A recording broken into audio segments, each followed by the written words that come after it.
We're very excited to bring you the first episode of Equity Talks, the podcast where we take the serious sounding world of mortgages, financial jargon, residential and commercial, and turn it into something relatable and actually easy to understand. There's nothing I hate more than watching a podcast about mortgages where either the viewer doesn't understand what the people are saying or it's so boring it's like watching paint dry. That's what I'm trying to avoid here. We're bringing a relatable podcast forward. The show, as always, is brought to you by AJP Mortgage because when it comes to money, we know our stuff and we're here to share it. My name's Andrew Patricio. I'm a man who simply believes if you don't spend enough time with your money, you can never truly control it. My dear friend Massimo, who's the BDM Business Development Manager at Extend Financial, he's here with us today. And these folks are the maestros of HELoCs, knowing every detail when it comes to unlocking the potential of home equity.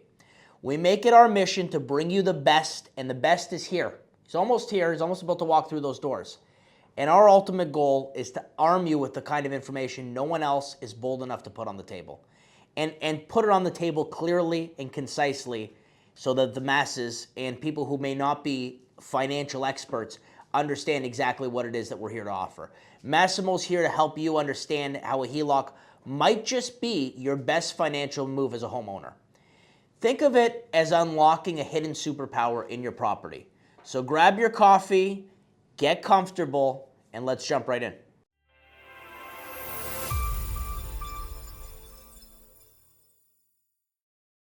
Well, we're pleased to have Massimo De Nigris here. Massimo is a dear friend and one of the big shots at Extend Financial. Massimo, would like to introduce yourself to everybody? Yeah, Massimo De Nigris here, Senior Business Development Manager with Extend Financial. Very happy to be here. We're happy, excited. Very first podcast. Episode 1. I wouldn't want to start with anybody else other than you, brother. So let's jump into it. So, and again, you can correct me if I'm wrong, but Extend Financial, essentially your sweet spot or your niche in the market is private mortgage home equity lines of credit. Is that correct? That's correct. We're an equity lender. So in the private space, I got to remember it always to use layman terms here because I know that we're not just talking you and I. We have an audience. I'm going to boil it down for everybody. Yeah, that's it. So we're an equity lender, private lending, not your traditional bank or alternative lender. We don't require a lot of documentation. We're just basically looking, as the name of your podcast says, for the equity in the property. So we only do lines of credits in first or second position. Excellent. So I think you hit the nail on the head. I think it's best if we kind of put it in reverse and just start from the beginning, just so everybody kind of understands what you guys can offer, what the definitions are in terms of HELoC, some of the myths that we may be able to bust, and just kind of get a level playing field, and then we can go into further discussion. So just starting out, for let's just say somebody's never heard of it, can you just explain a little bit what exactly a home equity line of credit is, what differentiates a home equity line of credit private versus a home equity line of credit in the bank, and how it works? Yeah, absolutely. So a home equity line of credit is exactly as it sounds. It's a line of credit that is collaterally secured against your property. So it's a registered mortgage that's registered against your property. So that's one of the biggest things to remember there, that you do obviously have to own a property in order to obtain a home equity line of credit. How it differentiates as far as from the A side or from the banking world versus the private world. We look at the deal a whole lot differently. We're looking solely based on the equity. We're looking at the property itself.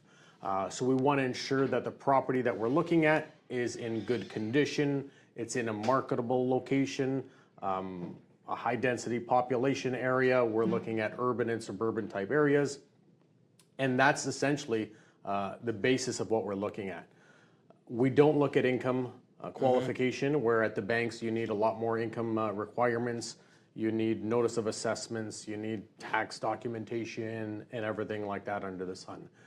On our side, we're solely looking at the property itself. Now, again, to differentiate that as well a little bit further is then the rates that you're looking at. So the rates are vastly different. versus if you have to go a traditional bank route versus having to go through a private alternate or an alternative lender. So that's something to keep in mind. So there's always options.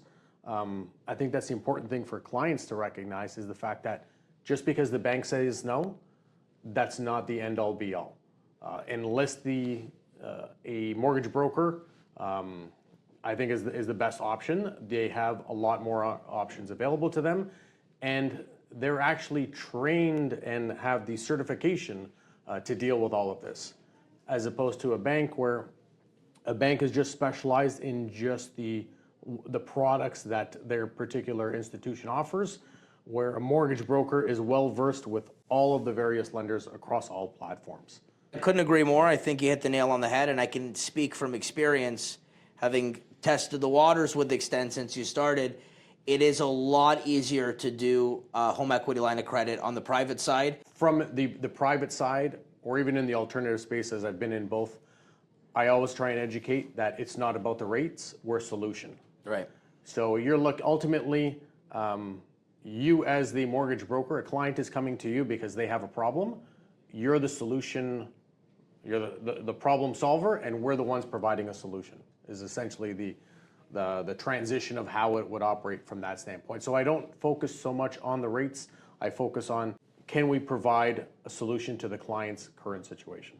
Right. Does that make sense? Yeah, no, it does. And that's where I was going to touch in just on the flexibility. And I think that's where I think one of the strong points of a HELoC is, the flexibility where you're not locked in. If somebody needs 200,000 or they only need 25,000 or 50,000, they can have the limit without having to pay on the whole amount. Because I've had clients in the past where they've taken 150, but they only really need 60,000 until 8 months later, and they're paying interest for those 8 months on the full amount. Yeah. Whereas a HELoC, it being fully open as well, can be paid off in full or in part at any time, and it kind of gives people the flexibility. You find that's kind of one of the strong points? Yeah, that's exactly it. I mean, with our particular product, our line of credit is fully open. It's readvanceable, as you said, and what that means as far as readvanceable is as you pay it down, you could borrow back from it. Where with a standard fixed rate mortgage, exactly like you said, you get the funds, you advance the full amount of the whatever credit limit that you've been approved for, you get the full amount, and you start paying interest on that full amount. With a line of credit, you can have a line of credit and not ever have to use it, not ever have to dip into it for whatever purposes. Now, obviously, each case is different. It all depends on what the purpose of the line of credit for. And that's where it is such a versatile product, because it's ideal for your clients who need debt consolidation from higher interest, paying higher interest debts. It's great for your clients who are business for self. I'd say it's a fantastic product for your clients who are business for self, example, contractors, home builders, because it's an operating business line that they could draw directly from it as they need it, as opposed to racking up credit cards and stuff like that. Right. It's great for an investment tool, meaning you borrow against it, either to purchase other real estate, to purchase other investment type properties, anything like that. I'm trying to think.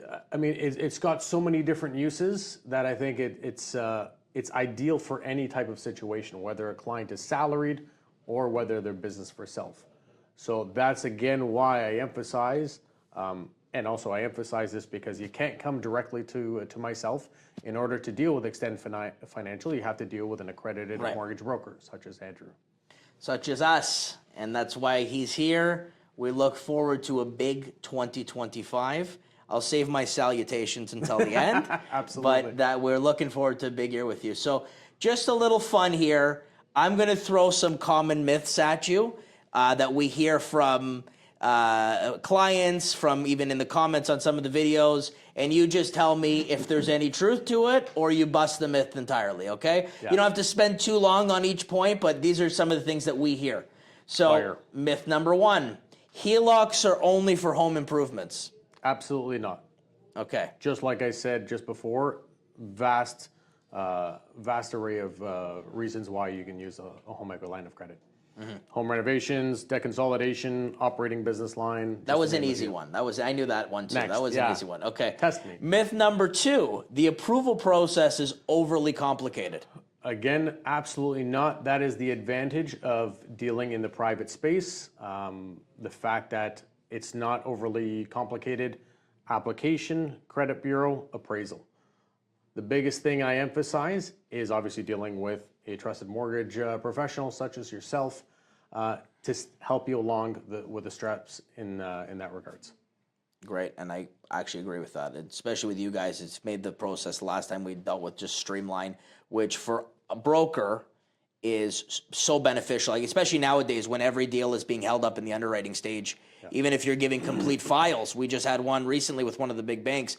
Complete file came in, they delayed it for like a week for really nothing. Yeah. So the streamline, couldn't agree with that more. So I agree with you there. So myth number 3, interest rates are too unpredictable. I'm kind of on the fence with that one. The product does tie into the prime interest rate. So as prime changes, there are fluctuations, but only on the upside. So what that means is if the interest rate drops, there is a floor rate on a home equity line of credit in the private space. And so that's where it differentiates from the A side.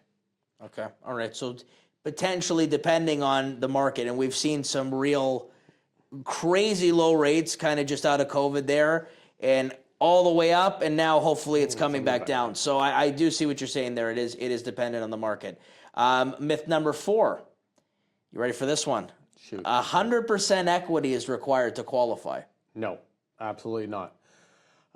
So with us as a lender, as Extend as a lender, our maximum loan to value is up to 75%. Now we are very creative as far as our underwriting process in that if you own more than one property, we can blanket. So what we do is we also take the equity from that property and we add it on and we can provide more of a dollar amount. So we could do that with multiple properties. It doesn't necessarily have to be just one. It doesn't matter whether it's a rental property or how it's set up. It's all based on how much equity is available in every property, and then we could take a portion on everything. So as an example, if you only have 5% on this one and another 10% there, we can look at all the properties combined in order to get you your total dollar amount that you're looking for.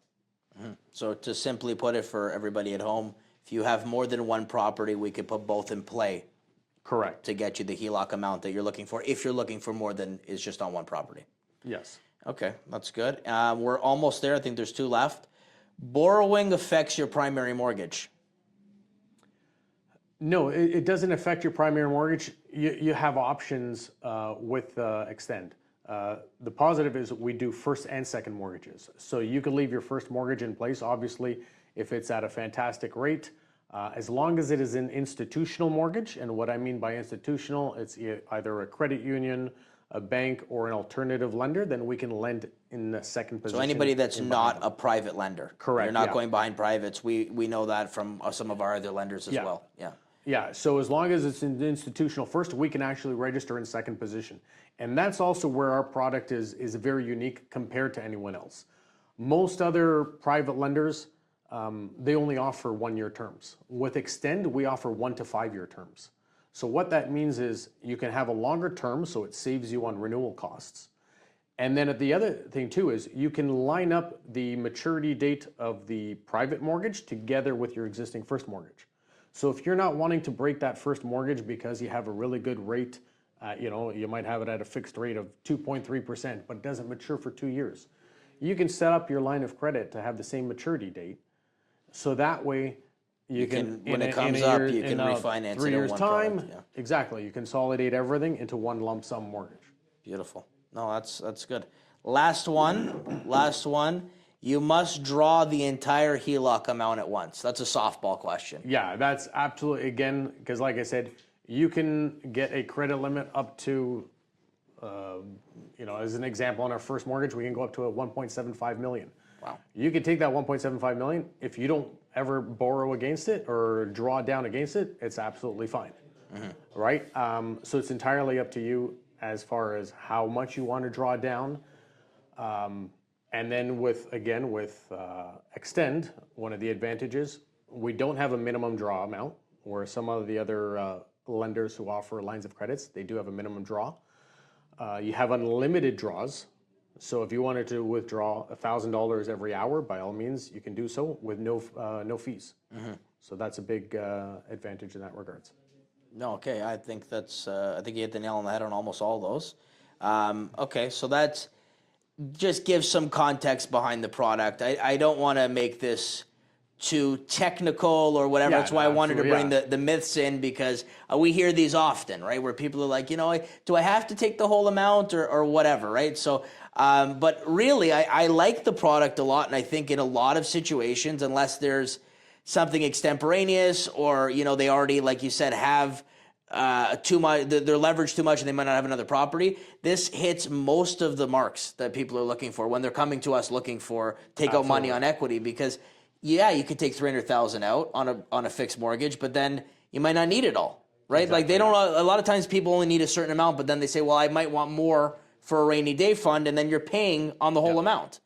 So that's I always liked what you guys were offering, and that's why we're going to continue using you. And for sure. Did I mention fully open? We are fully open. Fully open. I need a bell or something. Fully open. Ding, ding, ding, ding. No penalties. Fully open, exactly. No penalties. We're typically on a mortgage, especially in the private space. One, you normally have to pay a premium if you're getting an open mortgage. Otherwise, if it's a fixed mortgage, you pay a penalty to have to break that mortgage. With us, there's no penalty. It's fully open. You could pay it down tomorrow and then still re-advance against it.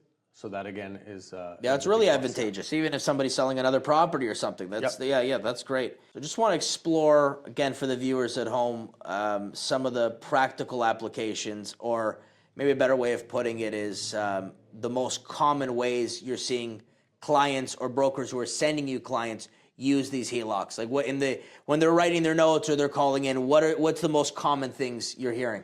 Yeah, I'd say it's. On the most part, it's definitely debt consolidation. So people with bruised credit, they're using it to consolidate past poor debts, poor debt repayment, mortgage arrears, property tax arrears. Those are all kinds of issues that we can actually help out with. The other thing I would say, the biggest thing is your business for self-client as an operating business line. So they're using it as an emergency fund. They're using it as an emergency line of credit, as an operating business line to help further inject funds into the business, or to help the business expand by actually having that additional boost of funds available. Yeah, so even talking in respect to that, just recently I had a file cross my desk. Well, the broker submitted the file. Client had poor credit. They had a failed marriage, which again is understandable. The story all matches up, it lines up. And they had some credit card debt that had accumulated, as well as some collections.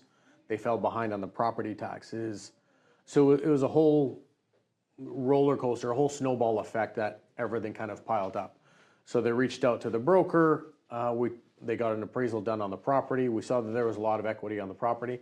The first mortgage was an impeccable rate. Obviously, it had made no sense to touch that. So we offered a line of credit in second position to consolidate everything. So not only are we are increasing the cash flow for the client, we're helping them get out of a bad situation, obviously with things having going to collections and stuff like that. And then what we're also able to do is we actually worked in an interest reserve. And what that means, that interest reserve, is we took a portion of the line of credit and we put that aside, and we're using that portion of the line of credit for it to pay itself. So that way there's no additional payments owing by the client.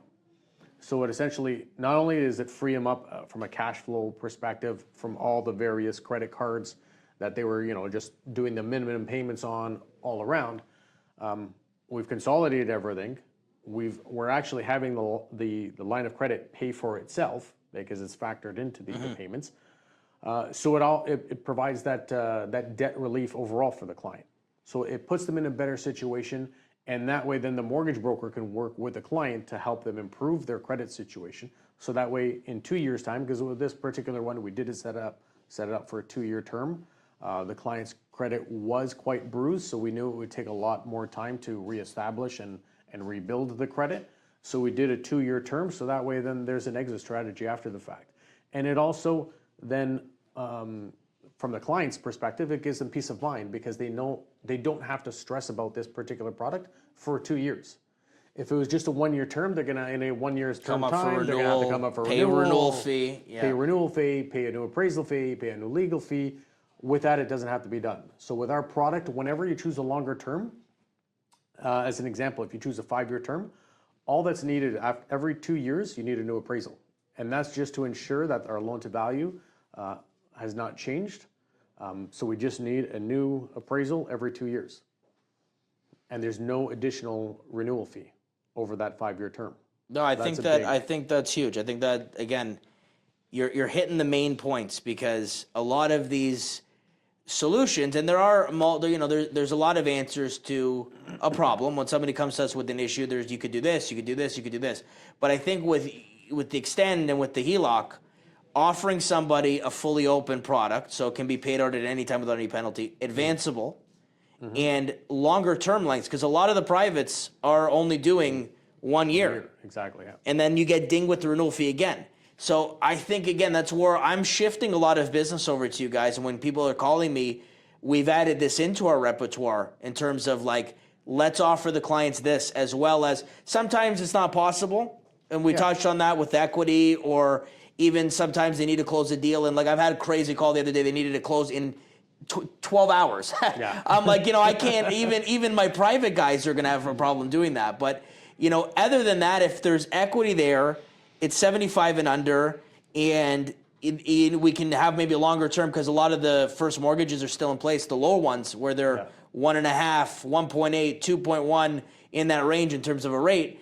This is a perfect product, and that's why again, when we were talking about guests, I'm like, we got to have you on first because I think this product's awesome. I really do. So let's touch on the rates.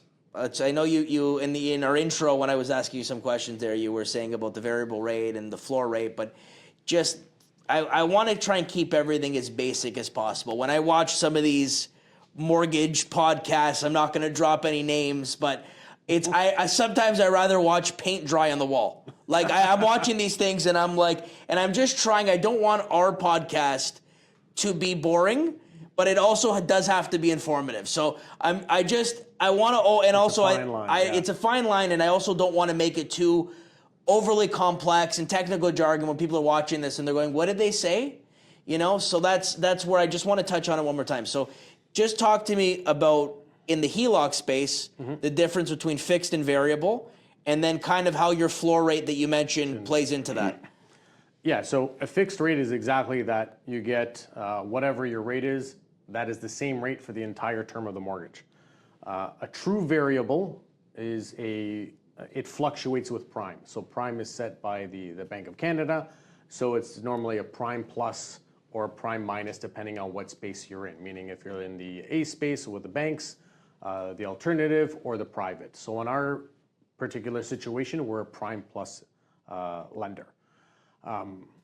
The rate itself is all determined based on the credit bureau. So on your FICO score.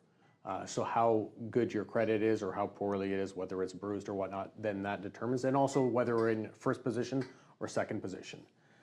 Now, the other thing with the private space, typically your payments are interest-only payments, where with a fixed mortgage, there's a portion of your payment is going towards the principal and a portion of it goes towards the interest. So that way, what you're doing is you're amortized over a certain number of years, whether it's 25, 30, 35. There's some that offer 40 amortizations. That payment is essentially split up over that time span, and a certain allocation goes from towards the principal versus the interest. In the private space, it's typically interest only, and there is no amortization because it is interest only. So it's just payments like that. With our product, again, it's different because it's fully open. So you have your minimum interest only payments that are due. We have our intern giving us a coffee in the middle of it, and I just love that. Sorry, Massimo was in the middle of it. Continue. I was right with you till the coffee came. Sorry, go on. There you go. Now you're awake. Now I'm awake. So with our product, it's different because it's interest only, but it's also the fact that it's fully open. So a client, if they had the extra funds, they got a lump sum payment from their job or anything, they could apply that entire lump sum payment, and that is going towards the principal. So it helps pay down that mortgage faster.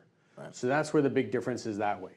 In respect to the floor rate, so when we initially quote a deal, we initially price a deal, our pricing as an example on a second mortgage is currently prime plus 6.79 in second position for a 600 plus beacon. Right. So that would equate right now to 12.74 as of right now, not including today's rate drop. Which we're going to touch on. Which we'll touch on in a second. Don't skip chapters here. I know, I'm jumping ahead. Yeah.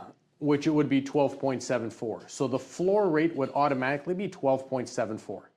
So what that means is if prime were to go up, then your product still goes up at a prime plus 6.79. Right. So whatever the prime is. In the event that prime drops, example today, your floor rate is 12.74. So it stays at 12.74. So even though prime has dropped and it's dropped 0.5%, so technically the new rate for a new submission would be 12.24, this would be still at 12.7. You're locked in at that, essentially. You're locked in at that 12.7. So it kind of in a situation, and again, I don't want to jump any chapters here, but like today where the rates go down. So if there's further decreases, how does that work?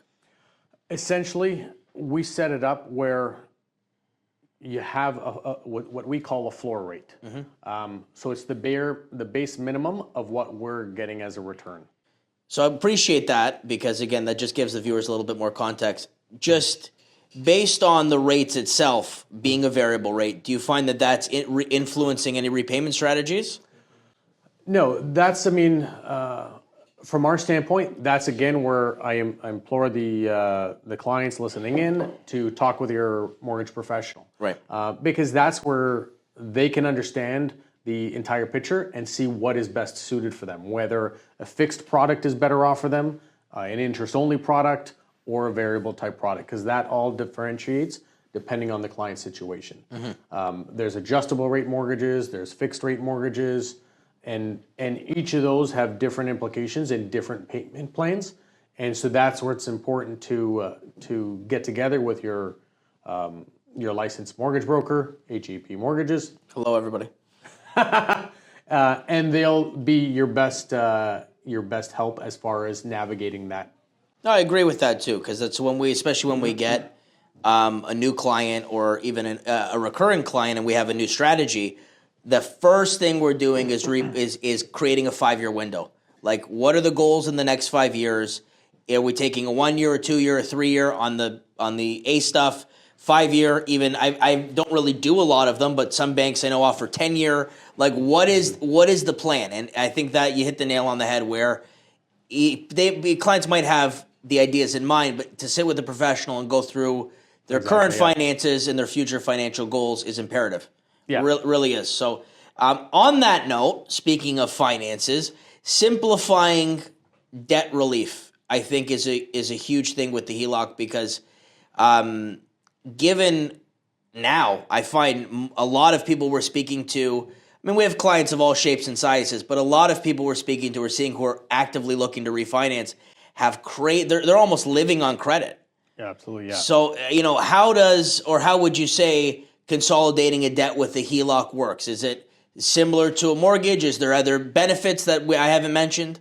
Yeah, it is quite similar to a mortgage where you're consolidating all high interest paying debts and you're reducing everything into one payment. That is the biggest thing. The advantage, of course, versus a fixed mortgage is the fact that in those instances where you do have an influx of additional cash flow, whether it be by bonus or family money or anything like that, you could make lump sum payments without any penalties. Where most of the fixed rate mortgages, even if you won the lottery, if you had to pay off that mortgage, you're going to have to pay a penalty. Even with the big five banks, it's the same thing. With anything like that, any kind of fixed mortgage, fixed term, you're having to pay a penalty if you pay it off early.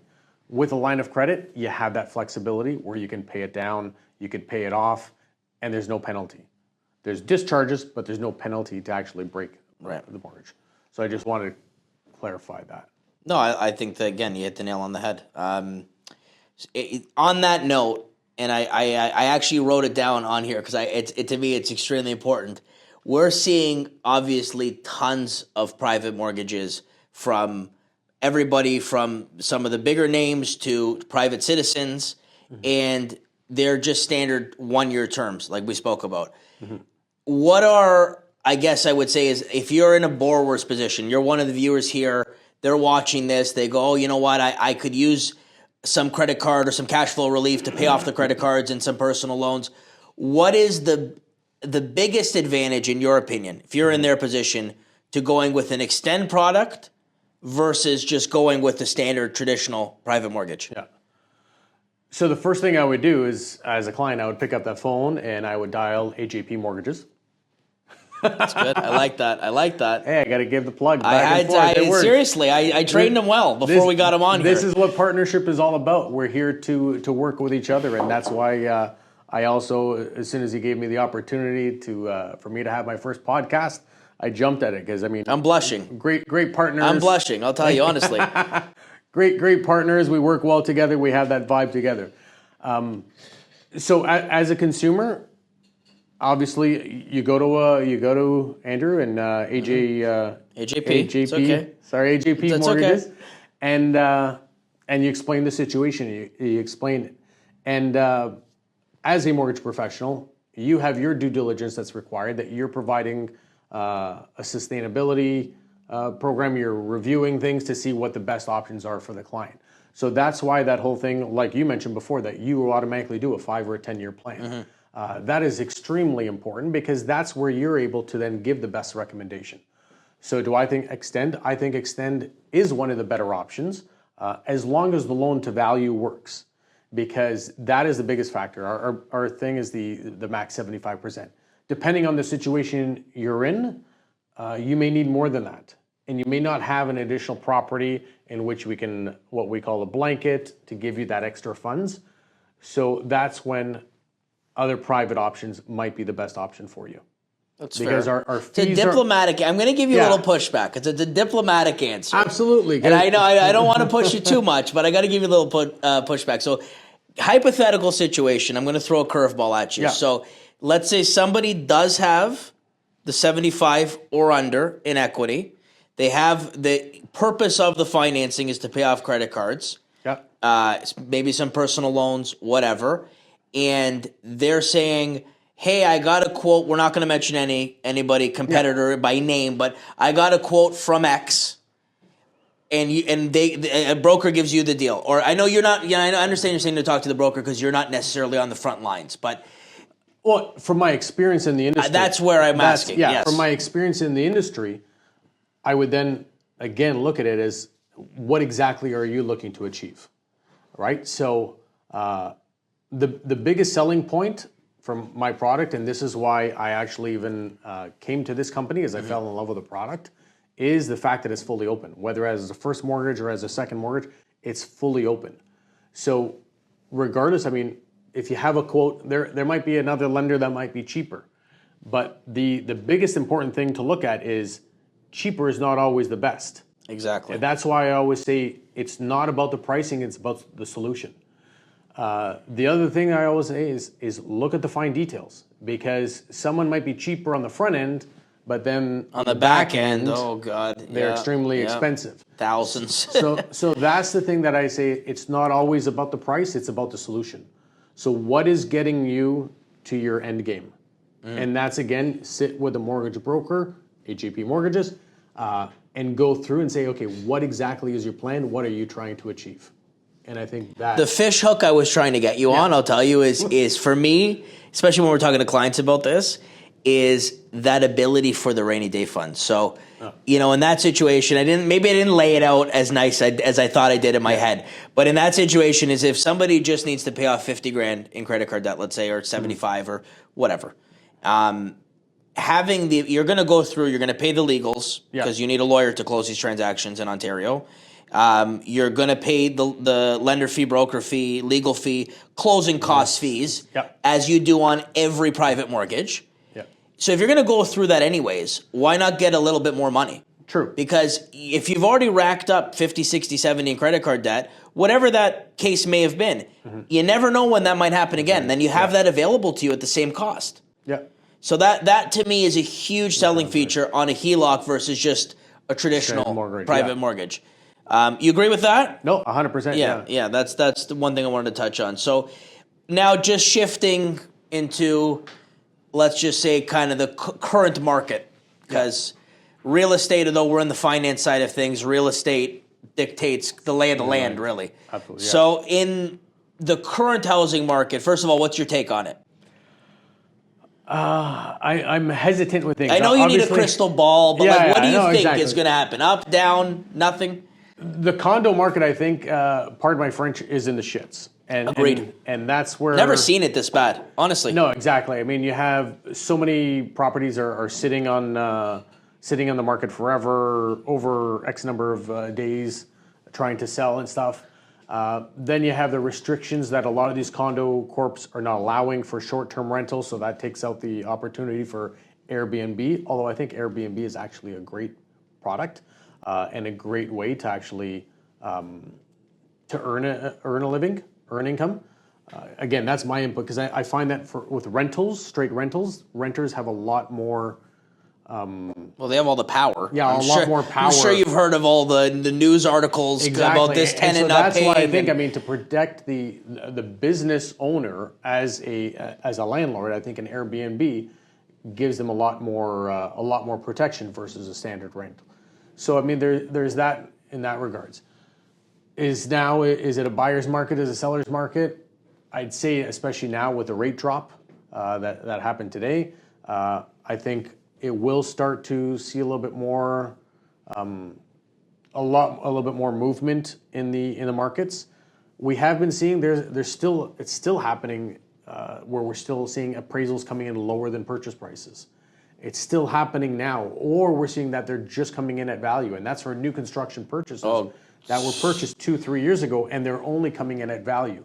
Typically, in those instances, hold on, I'm going to cut you off. If they're coming in at value, if that's what because we get 1 or 2, 3, 4 a week where I have to break the news. Hey, it's not coming in. Sorry, I had to. You struck a nerve with the new construction. Well, that's exactly it. Where a lot of people purchase those properties as investment opportunities because they thought, okay, I could buy it. I could put down minimum down payment in order to just wait until it actually closes in 2-3 years time, hoping that the values have increased enough where they could just do a quick turnaround and flip without even having to move into it. But now that it's coming up where it's completely short and they're stuck, they're not able to obviously turn around and flip it. So they're either selling it at a loss and at a loss based on fees and everything else involved, or they're having to hold on to that property. And that's where they hold on to that property. They may not be able to afford it in a regular route through an A lender or anything like that. So they're going to have to go through an alternative or a private who has more lenient GDS, gross debt servicing and total debt servicing ratio requirements. So that's the thing where it's kind of really coming back full circle. And I think that's where it's getting, even with all the changes, even with the rate drop. I mean, I think there'll be a slight increase, but I don't think it'll be that much. They're still predicting that there'll be more. I think there has to be. Like, if you look at all of I've heard the number from 50 to 70%. One article said 50%, one said 60, one said 70. But regardless, you have the majority of renewals in Canada coming up in the next 2 years. Yeah. And most of these people are on of dollars. That's right, and most of these people are on the previous rates of 2% and in and around that. So if you go from 2% to what's it at now with let's even use TD as an example, 4.5, you're going double if not more your payment. Yeah, it's a big payment shock, and that's what people aren't prepared for. Yeah. So I think there definitely has to be further decreases. Otherwise, we're running the market of running the risk of everybody putting their home on the market, and then the surplus historically may bring the prices down. Yeah. So that I'm in full agreement with everything you just said. Nobody really knows. I think there is advantages and points where you could say, you could probably pick up a condo now for lower cheap, and that will probably appreciate in value. But it's very tough to say. Like, nobody knows unequivocally. Yeah, no, exactly. And it's also, can you afford that? Exactly. Of course. There's of not course. many consumers nowadays that can't afford. I mean, it's like the stock market. You want to buy low and sell high, but right now there's not a lot of people that can even afford at the low of the low, and that's the struggle. Agreed. No, I think I agree with you on that fully. In terms of next year, so I know again I'm asking you real like crystal. You might as well put on the genie hat and get the crystal ball. But what do you think? Like we've seen a real downturn in the market. It's not going to sugarcoat it. We deal with a lot of real estate agents who are calling us for business now. Hey, do you, any of your clients want to buy? Like it's getting dire straits. Do you think that we're going to see any kind of a little increase, a lot? I think if it'll be very minimal. And nobody's holding you to this, Massimo. No, they're not going to replay this video and go, he told me it's going up. No, I think it's going to be very minimal. I don't think there's going to be much change. I think where the boom is going to be, I think the boom is going to be in the private space. The alternative in the private space. But you mean more volume? Yeah. Yeah. Agreed. I think with the restrictions, and then just with there's so many more people are becoming business for self. You have so many more newcomers to the country. I think when you factor in all that, and the newcomers obviously they don't have established credit, so they're not going to be able to get approved at the banks. They have no choice but to go either the alternative or the private space. So I think that's where it's really going to boom. And that's why I'm really looking forward to 2025 for Extend Financial. I think it's going to be huge. Yeah, agreed. And we're going to be right there with you, feeding you the coal for the fire. That's what we want to do. Just two things kind of before I get into our final thoughts and closing remarks and stuff. And I wrote you a long love letter about having coming out and all that. But before we kind of get into that, right now, are you seeing... I'm sure and I'm asking you this not because you're necessarily a real estate agent, but you have your finger on the pulse in terms of appraisals, what's coming in at value, like a broker sends it in, hey, this place is worth 8, and you're seeing it come in less. Are there any areas you think are stronger than others in terms of geographical location? Like Toronto core is the best still, or? No, I mean, with that, like some of the examples that I gave before as far as the new construction, those were, we saw those in Brampton where they're coming in. Right, Brampton took a hit too. In GTA, even in Vaughan. I mean, so it's difficult to say. I'd say the multi-million-dollar properties, which those in itself are unique properties, and those are the things that people have to think about. Because even with an appraisal, I always say an appraisal is not an exact science, right? It's very subjective because you may think a finished basement is worth $50,000. The next guy may think it's only worth $30,000. Right. So it's very difficult to really assess from that standpoint. A property is worth what someone is willing to pay for it. That's the bottom line. But when you look at like big ticket properties, there's not a lot of people that can afford a $4 or $5 million property. So I mean that's where it's difficult to say as far as geographical in that base. Like I said, I think the condo markets it's what's hurting, which is obviously condo market mainly GTA downtown, GTA downtown core, not even GTA downtown core. Although you're also seeing like a crap ton of high rises in Vaughan and Woodbridge now, and also Mississauga. I don't see too much variance as far as the appraisals on that, or at least I haven't lately. So I mean, it is an absolutely mixed bag. Yeah. It's a mixed bag. I understand that. I just again the areas you touched on, I agree. I would recommend getting an appraisal on one of your future podcasts. Yeah, actually, that's. What a suggestion. Our intern left who gave me the coffee, but when he comes back in, we're putting it on the list. Absolutely. We're putting it on the list. That's actually a great idea. Okay, so let's just try to jump into, before we wrap it up, I just want, because there may be people watching this, and there will be people watching this, I'm sure, who go, okay, Massimo seems like a rock star. He's got movie actor looks, and... I'm interested. I want to call a broker and talk about this. Just to kind of temper everybody's expectations. I know you did touch on it, but in layman's, what does the process look like? So somebody goes to a broker, they send all of their documents in. What, again, do you need for documentation? I always recommend get the appraisal done up front. Love that suggestion. Yeah, as a mortgage broker, especially in the alternative space or in the private space, 100%, always get the appraisal up front. You have to know what you're dealing with up front. The other thing is, I mean, you'll know, I mean, once you have that appraisal up front, there's no point of spinning your wheels and trying to shop the deal with this lender, with that lender, with that lender. You're wasting time without actually having true No, we just had values. one now. The client, and he was a great guy, really educated Yeah. guy, engineer by trade. He swore vehemently, this place is worth $900,000. I bought it, whatever year, $950. It's gone down a bit. It's worth $9. We did the appraisal with one of the most reputable appraisal companies. You know what it came in at? 800? $690. Oh, crap. And I called the appraiser and I said, what's with the variance? Like, that's like, we're not talking about $50,000 here. And he said to me, he's like, listen, this is why 2 sales in the building. And that's really all it takes, right? A couple similar units for sale that have sold firm in the building affect the value that much. Yeah, and a lot of people are also like, oh, but I did renovations, I spent this much. And they don't realize that just because you spent $100,000 in renovations, it doesn't equate to an automatic $100,000 increase in value. Not especially now in the market where people are getting a little squirrely and selling for less. So that's the biggest thing. So that's why I cannot emphasize enough appraisal. So to your point on that deal, just going back to that example, we did all of the work of speaking. I can't remember if I spoke to you on the deal, but of calling around, getting it approved, all of this. Okay, sir, it's approved. We order the appraisal. There's no deal. There's no deal. So starting with the appraisal is huge. Order the appraisal up front so that way you have a true value of what you're working with. I also then, of course, depending on whether it's a first mortgage or a second mortgage, get the mortgage statement from the client.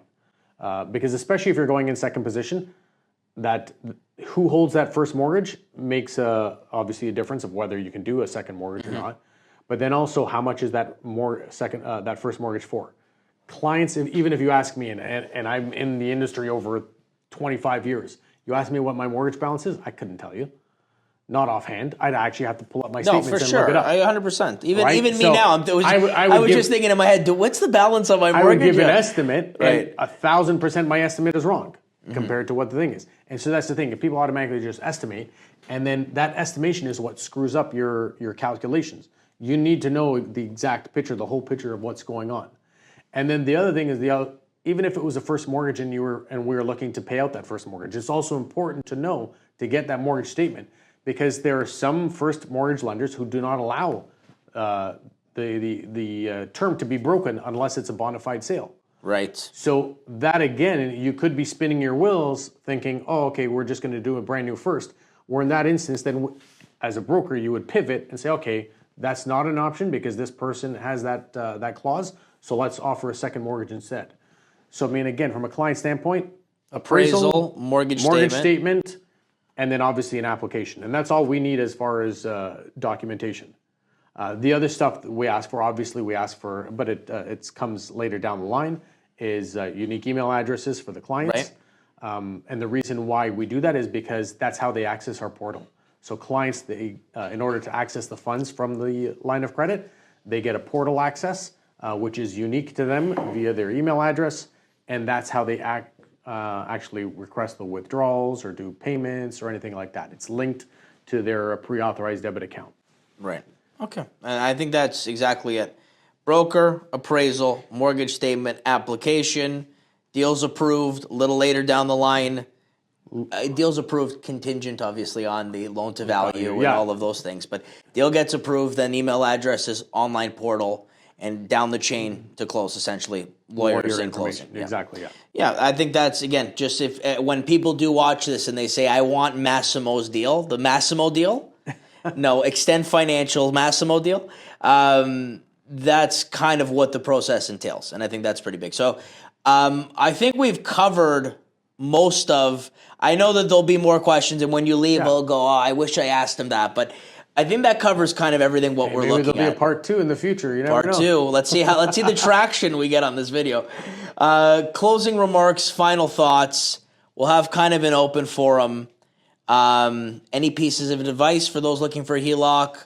common mistakes, anything you want to touch on? So my biggest piece of advice is, number one, like I said, is go through a mortgage broker, AJP Mortgages. Thank you. And go through the process that way. That's the biggest thing because, again, these are trusted professionals. They have the certification and they know the experience of how to get the deal done. And essentially follow that process. And then if the deal fits with Extend, then I know that to expect that call from Andrew. That's right. I'm really appreciative you coming on. There's a reason I saved you for the first guy. I went through the list. I said it's got to be Massimo. Awesome company, awesome guy. You're a friend, the man, the myth, the legend. Thanks. Everything there, and I think this will be the first of many. I really appreciate you coming by, sharing what insight you have on the product, having a nice chat, obviously, and then giving kind of the viewers a good starting point just to understand the world of HELoC and the world of Extend Financial and what you guys do. So I love you, brother. I appreciate you coming by. Thank you. Thank you so much. Thank you. And hopefully there will be a part 2 in the near future. Thank you for having me. Appreciate it. Awesome. My pleasure. Thank you.